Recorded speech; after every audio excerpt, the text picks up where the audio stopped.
episode, we're going to take a moment to reflect on my interview with Jeff Nippard. Jeff is a natural pro bodybuilder and powerlifter, and he also has a coaching and clothing line called Strong, spelled with a C. He has a master's degree in biochemistry from Memorial University from New Finland, and he even got into professional dentistry, although, as he puts it, he quickly realized that it was not what he was going to do for the rest of his life. He says that some more focus on nutrition or physiology could have helped him more than delving so heavily into biochemistry, but he even considers getting back into the classroom.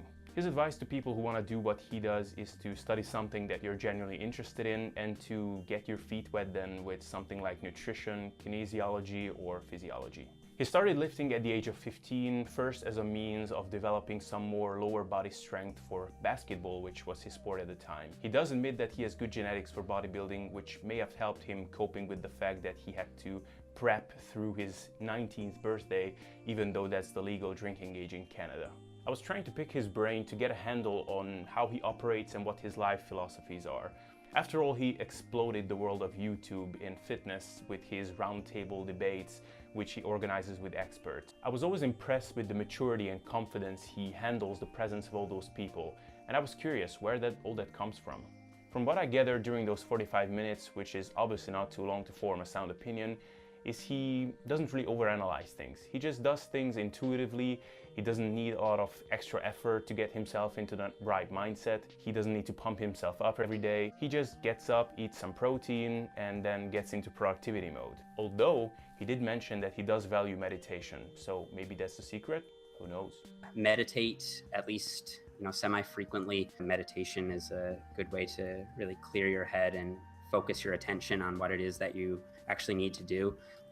In terms of morning routine, I really do like reading when I wake up. So as I drink my coffee, I like to read for half an hour or an hour. Some lessons that stood out for me.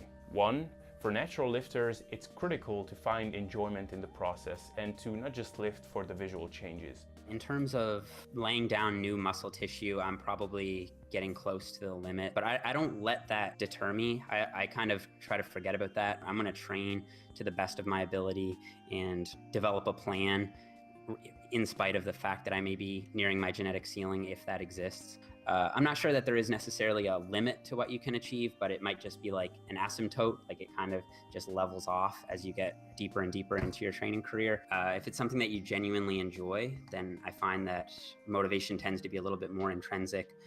So you do it just for the sake of doing it. Like for me, it's genuinely enjoyable to go in the gym and push myself. And if it wasn't enjoyable, I think I'd have a much more difficult time motivating. You see, how much muscle you're going to build is beyond your control. I think it's worth noting something that Lane Norton said here. There has to be something, some goal, something. But if you're always focused on the end goal, if you don't enjoy the journey, if you don't enjoy the grind, if you don't find passion in what you're doing, you will always be unhappy. Always. No matter which guy you're talking to who has a great physique and has maintained it for years, all of them will tell you that there came a point where they just became happy with where they're at and stopped chasing visual effects. This is where fitness minimalists such as Martin Burkhan or Greg O'Gallagher are shining with their philosophies. It's critical to find something more objective and measurable rather than just looking at the mirror. It can certainly be demotivating to think, you know what, I'm going to do all this work and get like a tiny little bit of return on it. I like to open myself up to other goals. If you're just relying on the mirror and your own eye to gauge your progress, that can be extremely demotivating because you might not see visual changes in yourself, over the course of months or even a year of training. You have to look to other outlets to set goals for yourself in the gym and then also out of the gym. In the gym, I think powerlifting is a really good outlet for me. So that gives me something concrete that I can kind of look at and objectively measure. I'm getting stronger at this lift, my form is improving on this lift, or whatever the case may be. But I find that powerlifting and bodybuilding can really complement each other nicely in that sense of keeping motivation levels high. Lesson number 2. If you want to maintain an athletic and lean physique for a long time without tracking your macros, it's unavoidable to develop mindfulness. No matter how filling and satiating the foods you pick, if you sit down for your meals with the mere purpose of getting a psychological reward, it will inevitably lead to overeating. As Jeff said, there are 3 main principles that you kind of want to guide your eating behaviors by. So the first one is to eat for physical rather than emotional reasons. So when you're just, sat at home eating out of the peanut butter jar, you're not really eating for physical sustenance. You're eating because you feel emotionally attached to that food or whatever. So that's the first rule. The other rule is that you have to pay attention to your body's hunger signals. When you're feeling hungry, you eat. Once you're fully satiated, you simply stop eating. You don't place restrictions on yourself in terms of what foods to eat or even how much to eat, provided that you're following rule 2. For the most part, I think that intuitive eating in the off season, as long as you have some idea of where your protein is, and you can even intermittently track, say once a week or once a month, to make sure that your energy intake isn't either too low or too high, then it can be a very effective strategy. I've seen this in some competitors. It's like they're trying to intuitively eat, but at the same time, they're like really adding up the numbers in their head. And it's like, I don't know if that's the end stage here.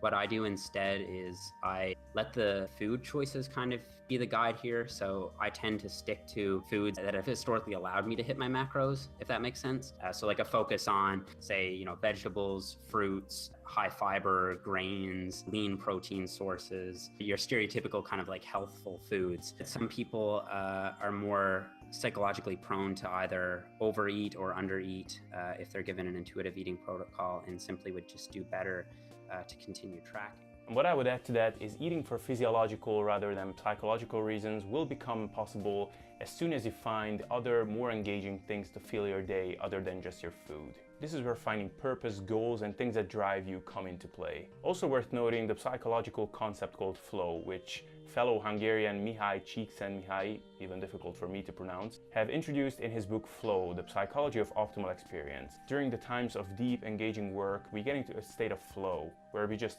forget about the passage of time and even sensations of hunger. A powerful appetite suppressant which generates happiness in your life. The third big takeaway. There's all kinds of cliches about how becoming physically fit can make you mentally fit, and that may or may not be true for a lot of people.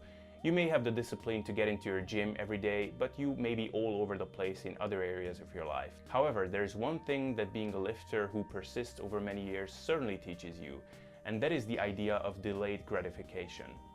I tend to just feel like more receptive to new knowledge, if that makes sense. Like I used to study after I trained, and I found like in that hour after my training session, I would just be extremely productive, and I felt like I would learn a lot. The fact that they kind of require discipline, you kind of have to sometimes push yourself to do things that you might not necessarily want to do right now in the present, so that you will grow from it or as a result of it in the future.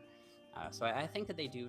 There's always a bit of a contrast between what's pleasurable in the moment and what will bring more value later in the future. And sometimes pushing a reward away in the present in the hopes of reaping more benefits in the future is exactly what differentiates us from our pets. Many of you may have seen the article of Martin Berkhan on the Marshmallow Test. This has been a psychological test in which kids were tested whether they could forego a marshmallow in the hopes of getting 2 marshmallows a little bit later. This was essentially a test of delayed gratification.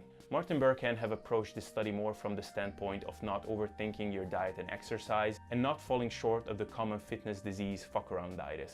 However, he does note at the end of the article that the creators of the study have followed up with the kids, and the ones who could push the reward away have become more successful in their lives. When you lift for a long time, you have to realize soon enough that you're not going to put inches in your arms every day. Like Alberto Nunez have put it in a recent vlog of his, you're not going to accomplish much in one day, but you may accomplish a lot in a successful training block. To twist Tony Robbins' saying into more bodybuilding terms, people overestimate what they can achieve in a single session, but they underestimate what they can achieve in 100 sessions. All in all, the bullet points. Don't worry about how much muscle you can build and enjoy the process. Eat mindfully and don't treat food as your main reward. And finally, embrace the power of discipline and making sacrifices now for more valuable things in the future. And this all came from Jeff, with whom my podcast episode you can find here, now with edit timestamps. Hope you enjoyed it. See you all soon.